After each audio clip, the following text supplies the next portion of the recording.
A few days ago, I was scrolling through the recent Modern Challenge results when I saw a deck that made me go, what the f? The deck was running 2 copies of Lorehold, one of the new Elder Dragons that came out of Strixhaven, and no other creatures. This deck came in 9th place, by the way. Once I looked more into the deck, I realized what it was trying to do, and I thought, wow, this is a really interesting combo deck that I haven't seen anywhere else, and that I think more people should know about. So, without further ado, let me present 4-color Lorehold combo, piloted by Mana Symbol on MtgGo. So, what does this deck try to do, you may ask? Simple. This is a combo deck that can win as early as turn 3. The way this deck does it is that it gets out the card Lorehold. Whenever Velomachus attacks, you look at the top 7 cards of your library, and you can cast an instant or sorcery for free that has CMC less than or equal to his power, which is by default 5. Now, 7 mana is a lot of mana, so how do we intend to get Velomachus out?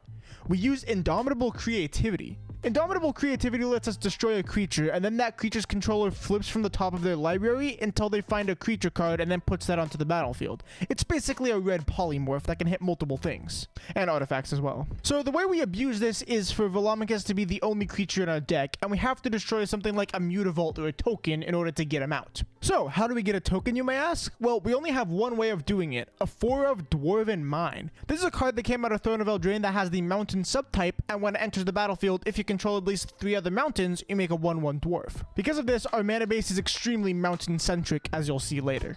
Once we get Velomachus out on the battlefield, how do we win? Because he has haste, he can attack the turn he comes in. What are we looking for?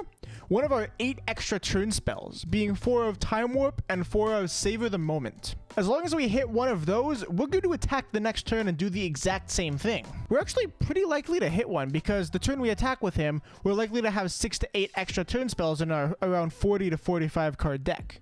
As long as we get that for 4 turns, we can just kill our opponent because Velomachus is a 5/5. The rest of the deck is pretty simple. We have 3 Growth Spiral to accelerate out Indomitable Creativity on turn 3. Besides that, the rest of the deck is always to just stall until we can cast that Indomitable Creativity. We're running 4 Remand and 4 Lightning Bolt as ways to hold off our opponent's board. We also have 4 Prismari Command. The most used mode will be a Faithless Looting plus a Shock, but there will be times when blowing up an artifact will be useful.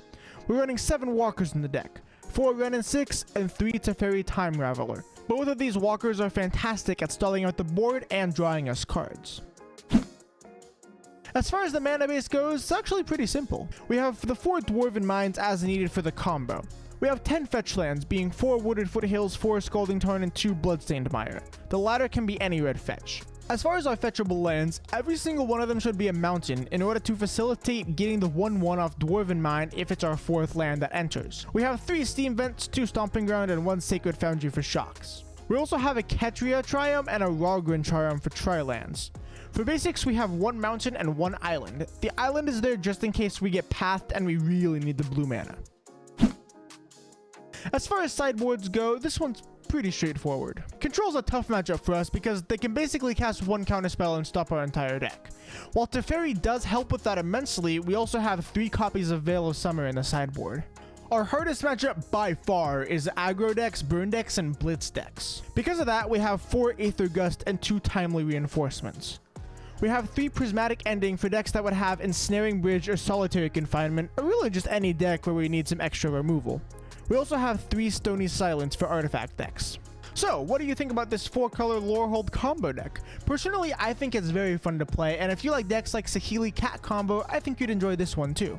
What do you think? Any questions on the deck? Feel free to leave them in the comments below. Deck list, Twitch, Twitter, and TCG Play Affiliate are in the description, and as always, have a great day.